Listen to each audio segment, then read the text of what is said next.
नमस्कार, SN plus के हलचल दिन भर में आपका स्वागत है। मैं हूं गौरवी वैष्णव। सबसे पहले खास हलचल पर एक नजर। चुनाव प्रचार के 24 घंटे पहले सभी दलों ने झोंकी ताकत। कांग्रेस ने प्रताप सिंह खाचरियावास और संदीप चौधरी को उतारा। भाजपा ने गांवों में ताकत झोंकी। हनुमान बेनीवाल ने दोनों को ललकारा। गांधी चौक में समारोह पूर्वक मनाई गई अंबेडकर जयंती। बाबा साहेब को याद किया। मीडिया से बात करते हुए हनुमान बेनीवाल ने कहा, हमारी टीम ने पूरी तहसील के गांवों के दौरे किए हैं। आरएलपी के पक्ष में माहौल है। उन्होंने कहा, गुरुवार को कातर और सुजानगढ़ में हेलीकॉप्टर से बड़ी सभाएं करूंगा। गांवों में जनता का अपार जन समर्थन मिला है, जिससे यह साबित होता है कि आरएलपी चुनाव जीत रही है। आरएलपी और कांग्रेस में मुकाबला है। बीजेपी 3 नंबर पर जाएगी। युवा विकास और व्यवस्था परिवर्तन के नाम पर वोट करेगा। युवा मूलभूत सुविधाओं और सुजानगढ़ को जिला बनाने के लिए वोट करेगा। जवान और किसान किसी सहानुभूति पर वोट नहीं करेंगे। राजस्थान को बचाने वाली आरएलपी को वोट देंगे। हमारा एजेंडा है कर्ज माफी, टोल फ्री राजस्थान, बेरोजगारी भत्ता, भ्रष्टाचार और अपराध के खिलाफ अभियान। उन्होंने कहा, सड़क से लेकर विधानसभा और लोकसभा तक लड़ने वाली एक ही पार्टी है आरएलपी। कांग्रेस बीजेपी चोर चोर मौसेरे भाई हैं, एक ही थाली के चट्टे बटे हैं। अब जनता समझ गई कि ये सांपनाथ नागनाथ है। मैंने सत्ता को ठोकर मारकर जनता की सेवा को चुना। भाजपाइयों ने किसानों को मारा। डोटासरा शिक्षकों के लिए गलत बोलते हैं और कटारिया का भी वीडियो वायरल हुआ है। दोनों पार्टियों की मनमानी है। उन्हें लगा कोई तीसरा नहीं आएगा, इसलिए जनता को फुटबॉल बनाकर खेल रहे हैं। 22 सालों से गहलोत और वसुंधरा एक दूसरे की मदद कर रहे हैं। हमारा विधायक जीतने पर नोखा सीकर रेल लाइन, तालछापर अभयारण्य को राष्ट्रीय अभयारण्य बनाना, एलिवेटेड रोड बनाना, वीसीआर को खत्म करना और सुजानगढ़ को जिला बनाना प्राथमिकता रहेगी। गहलोत ने जो भी घोषणाएं की वे सब उपचुनाव के लिए है, होना कुछ नहीं है। उन्होंने चुटकी लेते हुए कहा, पूर्व प्रधान और बिदासर प्रधान अलग अलग गोद में जाकर बैठ गए हैं और अब चोरी छिपे एक दूसरे का हाल पूछते हैं कि वोट किसको डलवाएं। दोनों पार्टियों में आपको बता रहा हूँ ना, कांग्रेस बीजेपी एक है। 22 साल से गहलोत वसुंधरा एक दूसरे की मदद कर रहे हैं। गहलोत चाहते थे वसुंधरा जेल जाती और वसुंधरा अगर चाहती थी गहलोत साहब जेल जाते। दोनों ने मिला जुली का खेल राजस्थान के अंदर जनता को लूटा, भय, बेरोजगारी और जिस तरह कानून व्यवस्था बिगड़ी राजस्थान की, थानों में बलात्कार हो रहे हैं, भीलवाड़ा के अंदर जिस तरह पुलिस को सरेआम मारा, 12 नाकाबंदी तोड़कर रात भर अपराधी घूमते रहे, फड़ौदे की जेल तोड़ दी। दलित युवती का ऑडियो वहाँ वायरल होता है। आपको पुजारी की जो क्या 2-3 प्रकरण ऐसे ईस्टर्न राजस्थान के अंदर सरकार ने पूरा ये जो मामला है, ये आप देखो कि इनको पता है कि भाई तीसरा कोई खड़ा नहीं हो सकता, इसलिए हम मिले जुले। और तीसरा खड़ा हो तो ये ऐसे भी है कि अगर इनको लगे तीसरा चक्कर में तो एक दूसरे की पार्टी के वोट क्रॉस करके कांग्रेस वाले भाजपा को डाल देंगे, भाजपा वाले कांग्रेस को डाल देंगे। तो ठोकर मारी, सत्ता को ठोकर मार के 2.5 महीने सड़क पे बैठा रहा। पूरे देश का किसान जानता है हनुमान बेनीवाल को किसान की ज्यादा चिंता पद से 4 बार राजस्थान में मंत्री पर ठुकराए। और कल जो बीजेपी की परसों रैली के अंदर किसानों को पीटा गया और जिस तरह मंत्री गोविंद सिंह जी डोटासरा ने टीचर्स के साथ नाती का बाड़ा और ये बंद करा दूंगा, ये करा दूंगा, जाओ भाग जाओ, ऐसी बातें करी। और कटारिया जी का जो ऑडियो वायरल हुआ महाराणा प्रताप, ऐसा देख के लग रहा है कि कांग्रेस बीजेपी को ये है कि भाई कोई तीसरा तो आएगा नहीं, तो इसलिए हम दोनों ही राज करेंगे, चाहे जैसे फुटबॉल खेलो, कौन मना करने वाला। एक बार ये रहे, एक बार ये। अगर 23 अभी हार जाए उपचुनाव तो 23 में जीत जाएंगे। हाथाजोड़ी करके ये मैंने फार्म नहीं भरा बायतू से। अगर मैं बायतू से फार्म भरता तो 3rd नंबर जाता। मैंने भी कई लोगों का पिछली बार कईयों के नई अफवाह लगाई, कई वेंटिलेटर पर से उनको बचाया, लेकिन 23 बारी चौधरी राजस्थान की विधानसभा के अंदर नहीं पहुंचेगा और सरकार मारेल पे आ गई तो उसकी सारी जांच करेंगे, उसको जेल में ठोसूंगा। प्रमुख मुद्दे हैं नौका सीकर रेल लाइन, ताल छापर के अंदर राष्ट्रीय अभियान घोषित हो, एलिवेटेड रोड और पुल बने, सुजानगढ़ के अंदर गाँव सिंचाई का पानी और वीसीआर जो भरी जा रही पूरे इलाके के अंदर गलत तरीके से, उन वीसीआर को खत्म करें और सुजानगढ़ को जिला बनाने की जो मांग है, ये मैं अपील करूंगा कि सुजानगढ़ सड़क, पानी, बिजली, स्कूलों में पिछड़ा हुआ। ये तो मास्टर जी के जाने के बाद जरूर कुछ सड़कें डामरीकरण और उनके नाम से खोले, तो ये सब उपचुनाव की खातर कांग्रेस पार्टी ने किया, नहीं तो बीजेपी ने सुध ली और न कांग्रेस सुध। एक सबसे बड़ी बात, कि जो निर्दलीय पिछली बार लड़े हमारे साथ मिलकर आरएनपी के साथ, पूर्व प्रधान और जो बीरासर के भी प्रधान है, वो दोनों अलग अलग गोद में जाके बैठ गए और चोरी छुपे एक दूसरे का हालचाल भी पूछते हैं कि बताओ बीजेपी में तू कितना बॉर्डर दिला दे, तू कांग्रेस, मतलब दोनों उन पार्टियों को अंदर से खोखला करने के लिए दोनों व्यक्ति। कांग्रेस प्रत्याशी मनोज मेघवाल के समर्थन में प्रचार करने आए परिवहन मंत्री प्रताप सिंह खाचरियावास ने तीनों उपचुनाव जीतने का दावा किया। उन्होंने कहा, राजस्थान देश में मॉडल स्टेट है। राजस्थान की सरकार ने विकलांग, विधवा सबको पेंशन दी। देश की पहली सरकार जो 5 लाख तक का हर व्यक्ति का मुफ्त इलाज करेगी।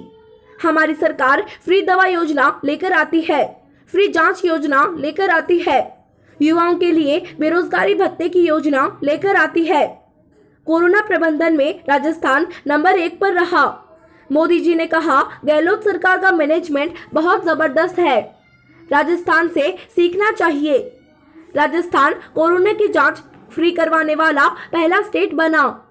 कोरोना के दौरान नारा दिया, कोई भूखा नहीं सोएगा, सबके लिए खाने की व्यवस्था और सबके लिए इलाज। बीजेपी के नेता भाषण देते हैं, राशन नहीं। कांग्रेस पार्टी जमीन पर रहकर काम करती है। बीजेपी को तो पाप लगेगा। 300 से भी ज्यादा किसानों की हत्या के लिए किसान कह रहे हैं, हमें कानून नहीं चाहिए। मोदी जी कहते हैं, मैं तो दूंगा, वह जबरन देना चाहते हैं। मोदी सरकार पूंजीपतियों के हाथों में खेल रही है। मोदी जी बोले 15 लाख दे दूंगा, अच्छे दिन लेकर आऊंगा, 50 दिन दे दो, सब बदल दूंगा, रोजगार दूंगा। क्या मिल गया? हजारों नौजवान आत्महत्या करते हैं। बेरोजगारी के कारण हालत खराब है। सुजानगढ़ में किसानों ने काले झंडे दिखाए तो उन्हें मारा। उन्होंने कहा, बीजेपी वालों सुधर जाओ, गांव में घुसना बंद हो जाएगा। दिन दूर नहीं जब बीजेपी वाले दौड़ेंगे और जनता पीछे भागेगी। बीजेपी झूठ, फरेब और धोखे की राजनीति करती है। देश को बचाना है तो बीजेपी को हराना होगा। तीनों उपचुनाव कांग्रेस पार्टी जीतेगी, आप इस बात को जानते हैं। राजस्थान मॉडल स्टेट है पूरे देश में, राजस्थान की चर्चा है। एक भी वर्ग ऐसा नहीं है, बुजुर्ग, विकलांग, विधवा, सबके लिए जो पेंशन योजना लेकर आई, वो पहली सरकार है राजस्थान की कांग्रेस की लेकर आई। और अब तो बड़ा काम होने जा रहा है, 5 लाख तक का इलाज राजस्थान में हर व्यक्ति का फ्री होगा। ये वो सरकार है जो फ्री दवा योजना लेकर आती है, फ्री जांच योजना लेकर आती है, जो युवाओं के लिए बेरोजगारी भत्ते की योजना लेकर आती है। और कोरोना संकट में आप खुद इस बात को जानते हैं, राजस्थान नंबर 1 स्टेट बना। खुद प्रधानमंत्री मोदी जी ने कहा कि गहलोत सरकार का मैनेजमेंट बहुत जबरदस्त है, राजस्थान से सीखना चाहिए। कोरोना की जांच फ्री करने वाला पहला स्टेट राजस्थान बना। कोरोना में सबसे बड़ा नारा दिया, कोई भूखा नहीं सोएगा, सबके लिए अनाज की व्यवस्था, सबके लिए पक्के खाने की व्यवस्था, कच्चे खाने की व्यवस्था, और सबका इलाज फ्री, चाहे लाख का इंजेक्शन हो चाहे 40,000 का इंजेक्शन हो। कांग्रेस और बीजेपी में बेसिक अंतर है। बीजेपी के नेता भाषण देते हैं, राशन नहीं देते, और कांग्रेस पार्टी जमीन पर खड़े होकर हर व्यक्ति के लिए, कर्मचारी, व्यापारी, मजदूर, किसान, विद्यार्थी, खेत खलियान, गरीब के लिए योजना लेकर आती है। बीजेपी को तो पाप लगेगा। देश में 300 से ज्यादा किसानों की हत्या के लिए, किसानों की मौत हो गई। आज भी किसान बॉर्डर पर बैठा है, लेकिन देश का किसान कह रहा है, पहली बार ऐसा हुआ है जब किसान कह रहा है हमें कानून नहीं चाहिए, मोदी जी कह रहे मैं दूंगा, तू नहीं लेगा तो भी दूंगा। वो कह रहा भाई साहब मुझे नहीं चाहिए, आपके जो लड्डू पेड़े आप अपने घर रखो। बोले नहीं, इससे तेरे को फायदा होगा। जो मांग रहा है, जिसके ऊपर लागू होगा, वो लेना नहीं चाहता, ये जबरन देना चाहते हैं। मोदी सरकार पूंजीपतियों के हाथों में खेल रही है। आजादी के बाद पहली बार गैस सिलेंडर की सब्सिडी खत्म हो गई, पहली बार खत्म हुई है। नेहरू जी से लेकर, अटल जी से लेकर, मोरारजी देसाई से लेकर, मनमोहन सिंह जी तक, राजीव गांधी जी से लेकर इंदिरा जी, तो हमेशा गैस सिलेंडर में सब्सिडी मिली है। पहली बार गैस सिलेंडर की सब्सिडी खत्म। पेट्रोल डीजल की महंगाई इतनी जबरदस्त है, जब क्रूड ऑयल सस्ता हो गया तब आपने एक्साइज ड्यूटी बढ़ाकर देश को बर्बाद कर दिया। यही है मोदी जी, 15 लाख दे दूंगा, अच्छे दिन लेकर आऊंगा।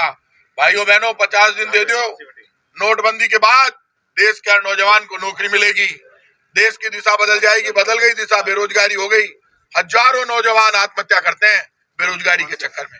हालात बहुत खराब है। यहाँ केंद्रीय मंत्री की मीटिंग हुई, किसानों पर मारपीट के आरोप लगे हैं बीजेपी नेताओं द्वारा, और भाजपा ने इसे कांग्रेस की चाल बता दी है। आपकी क्या प्रतिक्रिया? एक बात बताओ आप, 300 किसानों को मार दिया और उसके बाद यदि किसान आकर काले झंडे दिखा रहे हैं और बीजेपी वाले बाएं चढ़ाकर किसानों को ठोक रहे हैं, वहां पे पकड़कर मारपीट कर रहे हैं, अरे समझ जाओ बीजेपी वालों, तुम्हारा विधायक वहां गया था, ज्यादा मत छेड़ो किसानों को, गाँव में घुसना बंद हो जाएगा। वो दिन भी दूर नहीं, मैं बता दूंगा आपको, शहरों में गाँव में ये बीजेपी वाले आगे दौड़ेंगे और जनता पीछे भागेगी और ये मना करेंगे मैं बीजेपी का नहीं, वो दिन आने वाला है। क्योंकि जुल्म की, अन्याय की, घमंड की पराकाष्ठा हो गई। ऐसा घमंड सरकारें पहले भी आए, बीजेपी के प्रधानमंत्री आए नहीं, कि अटल बिहारी वाजपेयी थे ना, मोरारजी देसाई भी थे जनता पार्टी के। इतना घमंड किसी का देखा? घमंड तो इन्हीं का चल रहा है और गुलामी ये कर रहे हैं सारे के सारे। और आज मैं आपसे कह रहा हूँ, ये जो बीजेपी राजस्थान की, ये तो विपक्ष की भूमिका ही नहीं निभा पाई, इनको तो वोट लेने का हक ही नहीं है। 2.5 साल में जो लोग 200 आदमी जयपुर में इकट्ठे नहीं कर पाए, 200 आदमी, ये मिलके नेता भी इकट्ठे हो जाते हैं एक जगह तो 200 हो जाते हैं। लाश लेकर बैठे रहे 10 दिन तक, लेकिन लाश के नाम पर भी 500 आदमी नहीं जुटा पाए, खाली बैठे रहे वहां पे। इसलिए इनके पास ना भीड़ है, ना ताकत है, ना आंदोलन है, ना संघर्ष करने का मादा है। कांग्रेस के राष्ट्रीय प्रवक्ता संदीप चौधरी ने एक प्रेस वार्ता में कहा, तीनों उपचुनाव कांग्रेस अच्छे मार्जिन से जीतने जा रही है। 4.5 महीने से किसान बॉर्डर पर बैठे हैं। भाजपा ने उनसे बात तक करना ठीक नहीं समझा। किसान इसका बदला लेगा। तीनों उपचुनाव में वह भाजपा के खिलाफ वोट करेगा। बीजेपी किसान को दबाकर प्रताड़ित कर राज करना चाहती है, ऐसे नहीं चलेगा। उन्होंने कहा, आरएलपी का ज्यादा जनाधार नहीं है। नागौर में जरूर उन्होंने 2-3 सीटें जीती है, लेकिन राजस्थान में अभी उनकी ठीक से पहचान भी नहीं बन पाई है। उन्होंने कहा, मतदाताओं से अपील है कि वे किसान, बेरोजगार, युवा और व्यापारी की हालत और महंगाई को देखते हुए वोट करें। मोदी ने 2 करोड़ युवाओं को रोजगार देने की बात कही, क्या हुआ?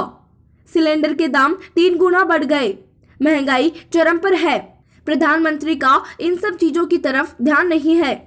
वे सिर्फ अच्छे कपड़े पहनते हैं, भाषण देते हैं, घूमते फिरते हैं, काम नहीं कर रहे। चौधरी ने राफेल मामले में सीधा आरोप लगाते हुए कहा, इसमें प्रधानमंत्री की भूमिका संदिग्ध है। बिना टेंडर के राफेल का सौदा किया गया। फ्रांस की सरकार की ऑडिट रिपोर्ट में यह बात आई है कि किसी भारतीय बिचौलिए को रिश्वत दी गई। इस बारे में मोदी जी को देश में बताना चाहिए। तीनों सीटों पे मैं जाके आया हूँ। तीनों उपचुनाव में कांग्रेस अच्छे मार्जिन से जीतने जा रही है। आज पूरे देश को पता है कि कांग्रेस पार्टी किसान के साथ है या नहीं है। पिछले 4.5 महीने से देश की राजधानी के चारों तरफ किसान लाखों की संख्या के अंदर 4.5 महीने से धरना दे के बैठा है। भारतीय जनता पार्टी की सरकार ने किसान से वार्ता तक नहीं की और सिर्फ 3 शब्दों के एक गारंटी देने की, एमएसपी के हम लागू रखेंगे तो देश का किसान पूरे भारतवर्ष के अंदर आंदोलित है, उद्वेलित है। उस चीज का बदला किसान राजस्थान के अंदर तीनों सीटों पे भारतीय जनता पार्टी के खिलाफ मत करके कांग्रेस को विजयी बना के साथ देगा। देखिए, भारतीय जनता पार्टी ने दिल्ली के अंदर भी जो किसानों के साथ किया वो पूरे देश ने देखा, आप लोगों ने भी देखा। भारतीय जनता पार्टी किसान को प्रताड़ित करके, किसान को दबा के राज करना चाहती है, तो ऐसा नहीं चलेगा इस देश के अंदर। आरएलपी का मेरा मानना है कि कोई ज़्यादा जनाधार नहीं है कि ठीक नागौर में जरूर उन्होंने 2-3 सीटें ले ली, पर पूरे राजस्थान में भी उनकी पहचान भी नहीं बन पाई है। कुछ युवा जरूर दिग्भ्रमित है, तो वो भी 2-3 दिन में ठीक हो जाएंगे। मेरी मतदाता से अपील है कि इस देश के किसान की परेशानी को देखते हुए, इस देश के युवा की बेरोजगारी को देखते हुए, इस देश के व्यापारी जिस तरीके से परेशान है और साथ ही महंगाई को देखते हुए, कारण नरेंद्र मोदी जी ने जो जो वादे इस देश के लोगों से किया, युवाओं से वादा किया, हर साल 2 करोड़ रोजगार दूंगा, तो 7 साल के राज में 14 करोड़ युवाओं को क्या उन्होंने रोजगार दिया? साथ ही मैं आपसे कहना चाहूंगा कि 7 साल पहले गैस सिलेंडर का जो भाव था आज वो 3 गुना हो चुका है। गैस, पेट्रोल और डीजल का जो भाव था वो 3 गुना हो चुका है। महंगाई चरम के ऊपर जा चुकी है। प्रधानमंत्री जी का इन किसी भी तरफ कोई ध्यान नहीं है। सिर्फ उनको अच्छे कपड़े पहनने और भाषण देने का शौक है, घूमने का शौक है, इसके अलावा कोई वो काम नहीं कर रहे। बुधवार को डॉक्टर भीमराव अंबेडकर की 130वीं जयंती गांधी चौक में समारोह पूर्वक मनाई गई। कार्यक्रम में एडवोकेट मनोज मेघवाल, बिदासर प्रधान संतोष मेघवाल, बीएल भाटी, राजेंद्र नायक, बाबूलाल कुलदीप, गणेश मंडावरिया, पूसाराम गोदारा, इद्रिश गौरी, बीजू ढेनवाल, गंगाधर लाखन, श्याम गोयल, राजेश लोहिया, हंसराज मौर्य, हुक्माराम बरबड़, हंसराज मीणा ने बाबा साहेब के जीवन पर और उनके किए गए ऐतिहासिक कार्यों पर प्रकाश डाला। सुरजाराम डाबरिया ने तहसील मुख्यालय पर अंबेडकर की मूर्ति बनवाने, न्यू अंबेडकर भवन में बेरोजगारों के लिए ट्रेनिंग सेंटर और पुस्तकालय बनवाने, SC, ST, OBC का वजीफा बढ़ाने की बात रखी। मनोज मेघवाल ने दिवंगत मास्टर भंवरलाल की बाबा साहेब की मूर्ति बनाने की घोषणा को याद करते हुए विचार करने का आश्वासन दिया। वहीं इंजीनियर BL भाटी ने 1 लाख रुपए का सहयोग राशि देने की घोषणा की। बाबूलाल कुलदीप, गणेश मंडावरिया ने नगर परिषद की आगामी बैठक में प्रस्ताव लेकर जगह का चयन करवाने का विश्वास दिलाया। सभी वक्ताओं ने बाबा साहेब के आदर्शों पर चलने की बात पर जोर दिया। कार्यक्रम को सफल बनाने में किशन तुनगरिया, हनुमान जयपाल, दीपाराम सांडेला, नेमीचंद सुंगत, किशन मंडार, सुभाष सिंगारिया, निखिल आर्य का योगदान रहा। श्री राष्ट्रीय राजपूत करणी सेना सुजानगढ़ द्वारा बस स्टैंड पर राजस्थान विधानसभा के नेता प्रतिपक्ष गुलाबचंद कटारिया का पुतला दहन किया गया। करणी सेना मुखिया सुखदेव सिंह गोगामेडी के निर्देशानुसार जिलाध्यक्ष संदीप सिंह चैनपुरा के नेतृत्व में करणी सेना के कार्यकर्ताओं ने गुलाबचंद कटारिया का पुतला दहन कर नारेबाजी की। बीजेपी आलाकमान को इन दोनों नेताओं को पार्टी से निष्कासन करने की मांग भी की। साथ ही चेतावनी दी कि इनको पार्टी से नहीं हटाया गया तो बीजेपी को उपचुनाव में हराकर बदला लिया जाएगा। गुलाबचंद कटारिया के विवादित वीडियो के मामले में पूरे राजपूत समाज में रोष व्याप्त है। इस मौके पर जिला सचिव छेलू सिंह जोगल सर, तहसील संयोजक नरेंद्र सिंह शेखावत, महासचिव बबलू सिंह जिंद्रा सर, तहसील उपाध्यक्ष लक्ष्मण सिंह गेडाप, संजय सिंह शेखावत, मोहर सिंह मुंदड़ा, दशरथ सिंह, भवानी सिंह चांदगोठी, जोगेंद्र सिंह चैनपुरा आदि लोग उपस्थित रहे। हम सभी ने सुजानगढ़ के अंदर जिस तरीके से राजसमंद के अंदर एक कार्यक्रम के अंदर प्रतिपक्ष नेता गुलाबचंद जी कटारिया ने हिंदुआ सूरज, इस हिंदुस्तान की आन और बान शान, जिस व्यक्ति ने, जो महान पुरुष है, उन्होंने अपना जीवन पूरा इस देश की रक्षा के लिए, देश की आन बान शान के लिए पूरा जीवन व्यतीत कर दिया। उनके बारे में बीजेपी के नेता गुलाबचंद जी कटारिया ने राजसमंद के अंदर महाराणा प्रताप जी के बारे में गलत भाषा के अंदर शब्दों का प्रयोग किया, जिसको लेकर आज श्री राष्ट्रीय राजपूत करणी सेना सुजानगढ़ कार्यकारिणी व जिला कार्यकारिणी के लोगों ने यहाँ पर गुलाबचंद कटारिया का पुतला दहन करके विरोध प्रदर्शन किया और सतीश पुनिया मुर्दाबाद और गुलाबचंद कटारिया मुर्दाबाद के नारे लगाए। और मैं इस लाइव के माध्यम से एक मैसेज देना चाहता हूँ कि बहुत दिन हो गए भारतीयों के लोग जिस तरीके से महापुरुषों का अपमान करते हैं, हम लोग कतई नहीं सहेंगे। हमारे महापुरुषों के बारे में आप लोग अपशब्द बोल जाते हो, उसके बाद आप लोग माफी मांग लेते हो, माफी से कतई काम नहीं चलेगा। ये करणी सेना की खुली चेतावनी है, घर में घुसकर मारेंगे एक एक नेता को अगर महापुरुषों के बारे में आपने अपमान किया तो। आज इसी करीब में हमने सुजानगढ़ के अंदर विरोध प्रदर्शन दर्ज किया है और जल्द से जल्द बीजेपी के बड़े आला कमान के नेता इस मामले पर संज्ञान ले, क्योंकि कुछ दिन पहले वल्लभनगर के अंदर एक आयोजित कार्यक्रम के अंदर जिस तरीके से सतीश पुनिया जी ने महाराणा प्रताप जी का अपमान किया था, राजपूत समाज व तमाम समाज के लोग यहाँ एकत्रित हैं और महाराणा किसी एक जाति के नहीं है, पूरे हिंदुस्तान का गौरव है, जिन्होंने इस देश धर्म की रक्षा के लिए जंगलों के अंदर घास की रोटियां खानी मंजूर की, लेकिन अकबर के कभी उनकी गुलामी कभी उन्होंने स्वीकार नहीं की। इसलिए मेरा संदेश है और सभी लोग यहाँ एक बार जोरदार नारों के साथ करणी सेना जिंदाबाद, गुलाबचंद कटारिया जिंदाबाद, सतीश पुनिया जिंदाबाद। ये था SCN प्लस का खास बुलेटिन हलचल दिन भर। टीवी पर देखने के लिए शेखावाटी केबल नेटवर्क के चैनल संख्या 153 पर जाएं। सोशल मीडिया पर हमसे लगातार जुड़े रहने के लिए हमारे YouTube और Facebook पेज को सब्सक्राइब और लाइक करें। नमस्कार।